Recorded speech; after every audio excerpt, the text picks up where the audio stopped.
you are talking about India's young population. During the day, we also have a session on skilling, reskilling, education. And I think GCC has become a very important factor in employment generations.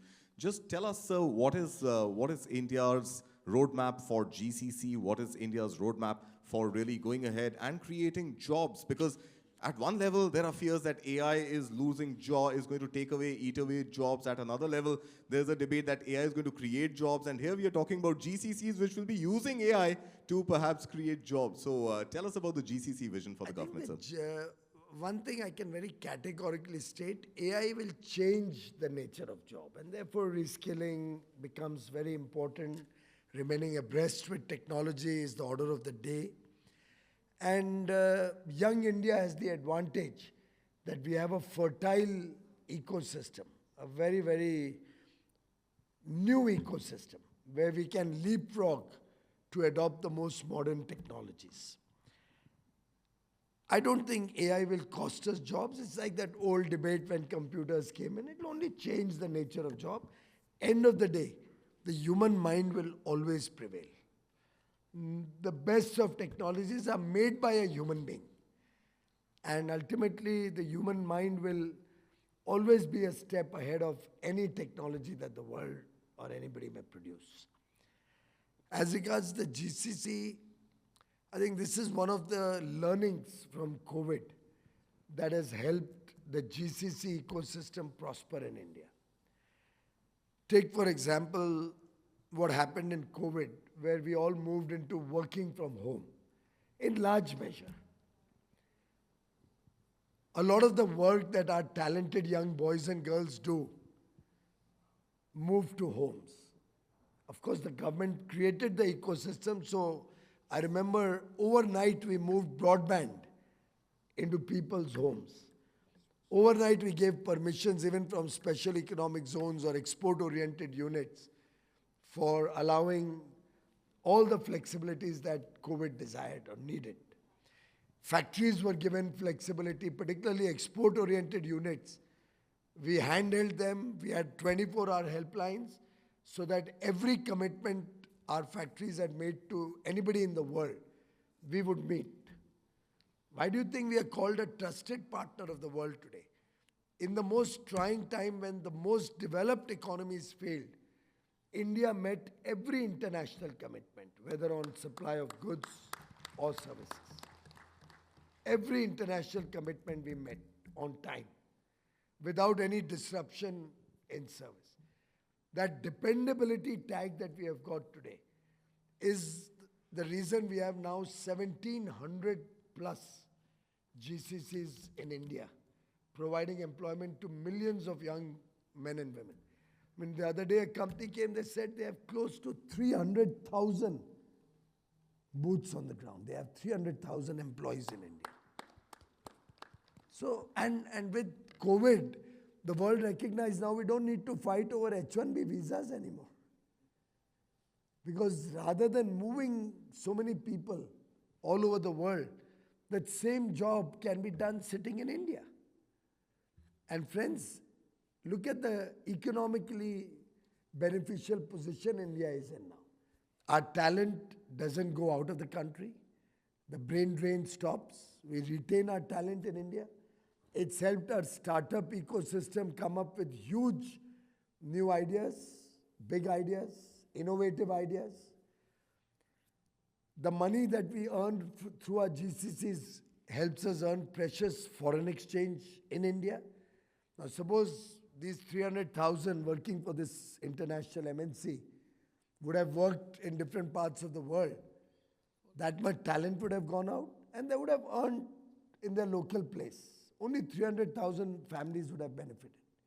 Now all those 300,000 working in India pay their taxes in India, consume goods and services for their daily needs, housing, food, clothing, everything in India. They save in India, they invest in India. The company pays its taxes in India. We earn foreign exchange, that the services these 300,000 people provide to the world. We earn foreign exchange. Our services exports are growing at almost double digit. Another couple of years, our services export will be equal to, if not more than, our merchandise export. And as Michael Porter had said, every country has its own competitive and comparative advantages. Our advantage would be in a different area where we will benefit. Our advantage in manufacturing will be in certain areas where we will benefit. As we engage with AI and modern technologies, we'll benefit. So I think we are in a sweet spot. I hope all of you will benefit from that. Yes, sir. So, to your point, Mr. Goyal, we actually have a gentleman from Germany who's setting up a GCC in India. This is a Porsche company called MHP Consulting. I just give it to Mr. Bernd Horman to talk a little bit about what they plan to do in India. Warm welcome to you, sir. Thank you very much. Yeah, dear Honorable Minister, dear Barun, thank you very much for the possibility to be here today. Yeah, thank you very much for your supportive words, and exactly what you say is what we are going to do. We will open, or we just to open in Bengaluru, an IT company as a subsidiary of MHP, which is a 100% company of the Porsche car manufacturer. My name is Bernd Hermann. I did the same last 15 years in Romania. We opened up a company there, and the next logical step was to go where the right place is, and this is India. So we are starting in India our activities now this year, and this was always my journey of global delivery. And what I really see now in the last years, it's not anymore nearshore, offshore. IT happens in India, and this is the idea we have at the moment. So we found very good conditions in Bengaluru. My question is towards you. What can we expect in future as support from your side? Not particularly for the particular companies, but in general for the industry and for the infrastructure. Our effort is to focus on ease of doing business. Our effort is to be more welcoming to investors, both domestic and international. Our effort is to make sure that we can improve the infrastructure, which includes our digital infrastructure. So we are already, probably the world's fastest rollout of 5G is happening in India. And we already started work on a 6G bed, so that we remain most contemporary and help companies like yours which need that high-speed connectivity to get at affordable prices. In fact, the price of broadband in India would probably be 1/10 of what it would be in Germany or anywhere in Europe, if not even less than that. So I think our effort and our support would be in the form of being more welcoming, with an open door policy, hand-holding you through Invest India. If you have any issues where you need help with the government or with any other body in the country, our effort will be to ensure that the rule of law prevails, which our democracy proudly flaunts. Another D, by the way, the rule of law that democracy provides, where there will be non-discrimination with domestic or international investors or between businesses. You always have the confidence that justice would be at your doorstep, justice would be available to you. And that's a big comforting factor, that you cannot be discriminated against, you cannot be wronged. And justice will always be available. You have a vibrant media, very ferociously independent judiciary, a responsible bureaucracy, which has to work within the ambit of the law of the land and the constitution.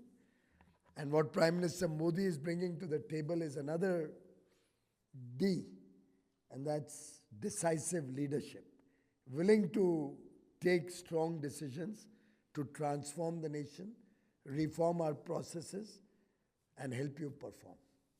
Thank you. Thank you very much. So from somebody who's building a GCC in India to perhaps somebody who may end up constructing one, sir, I'd like to introduce to your left is Mr. Abhishek Kapoor. He's the MD of Puravankara Group, based out of Bangalore. I think he has a question for you.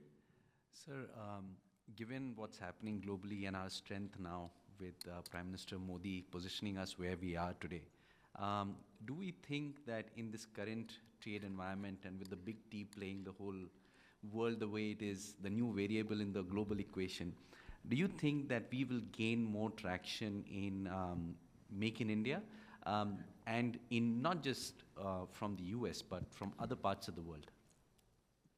Well, I think every country always has to protect its own interests. Just like we have India first, I think every country has the right to protect its national interest. We see nothing wrong in America first. We will take care of India first. And as the Honorable Prime Minister said, together we are a force multiplier. Two democracies, large democracies, one very large, the world's largest economy, one aspiring to become the third largest in the next 2.5 years. Fastest growing large economy with a big talent and skill pool, which complements the American growth story, which is not confrontational, which is not in competition, because what the US with an $82,000 per capita economy can produce is very vastly different from what India with a $3,000 per capita income can offer. So we are actually two economies that together can do wonderful things, big things, and that is the effort and the direction in which President Trump and Prime Minister Modi, when they met in February, decided to work going forward. And that is what I can see before my eyes unfolding in the coming months and years.